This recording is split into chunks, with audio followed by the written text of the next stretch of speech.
2018 жылдын татаал шарттарына карабай министрлер кабинети өнүгүү динамикасын кармоого жетишти. Экономика менен бирге маданий гуманитардык саясий иш-чаралар ийгиликтүү өттү. Маселен, 3-чү дүйнөлүк көчмөндөр оюндары улуу жазуучу Чыңгыз Айтматовдун 90 жылдыгы тиешелүү деңгээлде уюштурулду. Аны менен бирге өкмөт 2018 жылы бир нече категориядагы социалдык кызматкерлердин айлык маяналарын көтөрүүгө үлгүрдү. Социалдык маданий багыттагы 156 объекттин курулуштары жана капиталдык оңдоп түзөө иштери бүткөрүлдү. Анын içinde 95 мектеп, 8 балабакча, 8 спорт комплекси, 8 саламаттык сактоо, 6 маданият үйү, 25 таза суу объектиси, 251 жол асфальтталды, 14 көпөрө салынды.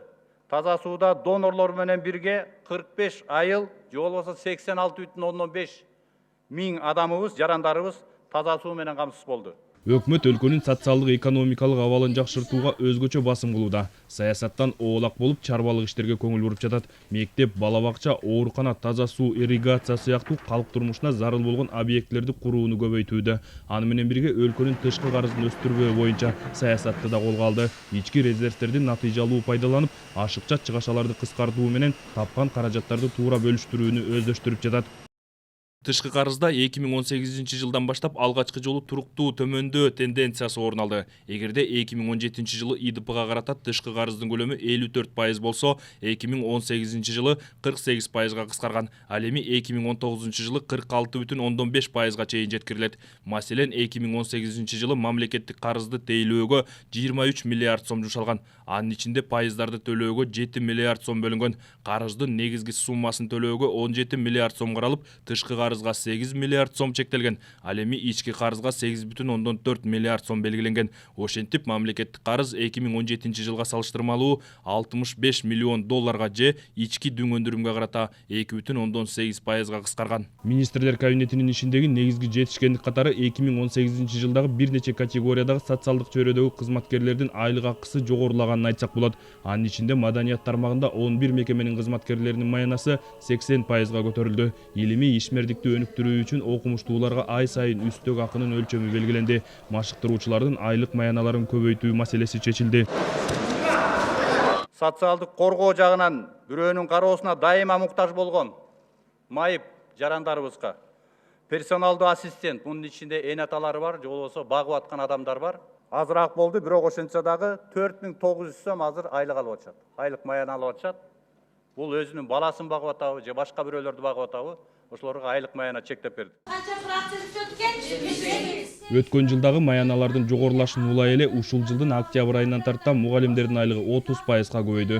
Өкмөт бул үчүн тиешелүү каражатты тапты. Ушул жылдын 3 ай үчүн мугалимдердин көбөйтүлгөн айлыгын төлөөгө кошумча 1,7 миллиард сом каралды. Эмки жыл үчүн 7 миллиардтын тегерегиндеги акча керек. 20-жылдын бюджетинде бизге бардык билим берүү секторуна 37 миллиард сом акча каражат каралып жатат. Анын ичинен бир жыл ичинде эмгек акыны, көбөйтүлгөн эмгек акыны төлөөгө 6 миллиард 198 миллион сом карады. Ошондой эле жаңы ачылган бала бакчаларга 100 миллион сом акча каражаты. Бөйрөк оорусу менен ооруган бейтаптарыбыз үчүн абдан жакшы шарттар түзүлүүдө. Быйылкы жылдан тартып гемодиализди аймактык каттоодо турганына карабастан акысыз жана арзан баада ала башташты. Ал эми аймактарды ичүүчү суу менен камсыздоо маселесине келсек, 2019 жылы 32 калктуу конушка суу жетти. Жыл соңуна чейин дагы 22 айылга суу түтүктөрү тартылат. Бул жылы 60 миң адам таза суу менен камсыздалат. 23 жылдын аягына чейин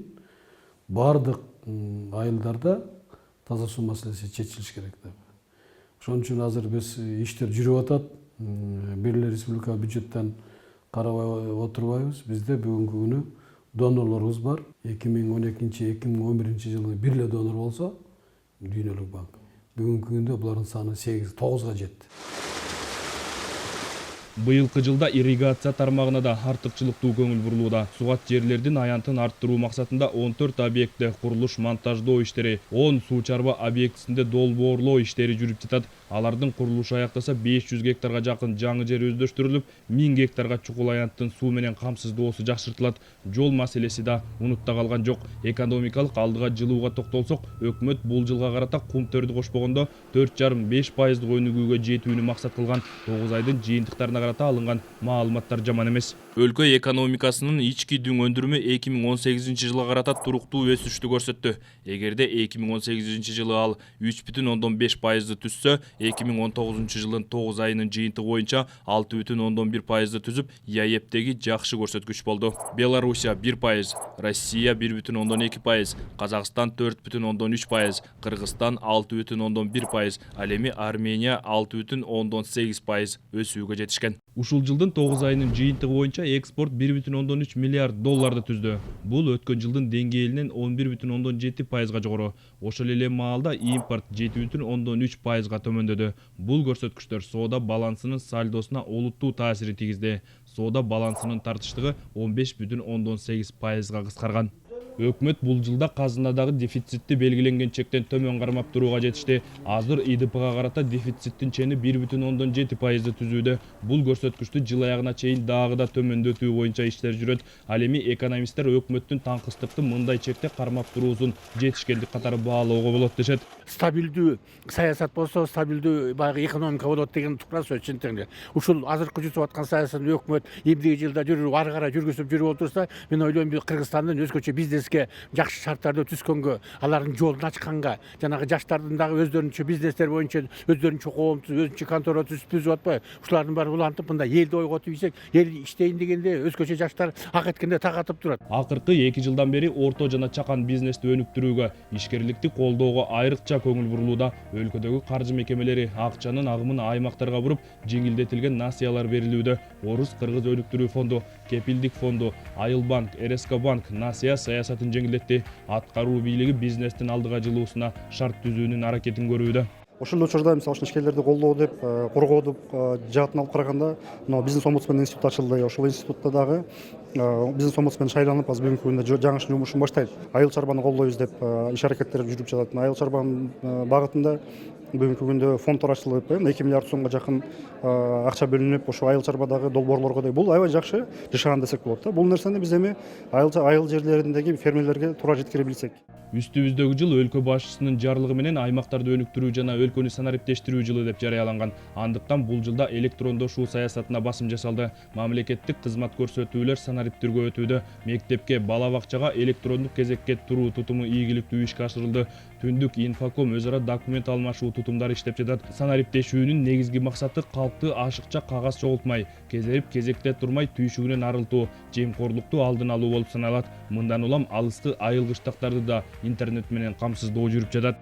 Учурда 25 000 километр интернет зымдары тартылды. Анын ичинде 394 саламаттыкты сактоо, 2106 мектеп, 407 күч түзүмдөрү боюнча мекемелер, 115 сотко караштуу объекттерге жана 207 айыл өкмөт интернет менен камсыз болду. Жарандарга электрондук мамлекеттик кызмат көрсөтүүлөр жакшырууда 77 маалыматтык база түзүлдү. Түндүк тутумунун астында 63 мамлекеттик органды, 23 коммерциялык уюмду жана 77 маалыматтык базаны бириктирүү мүмкүн болду. 110 кызмат жана сервис көрсөтүлүүдө. Жыл аягына чейин бул сан 189га жетет.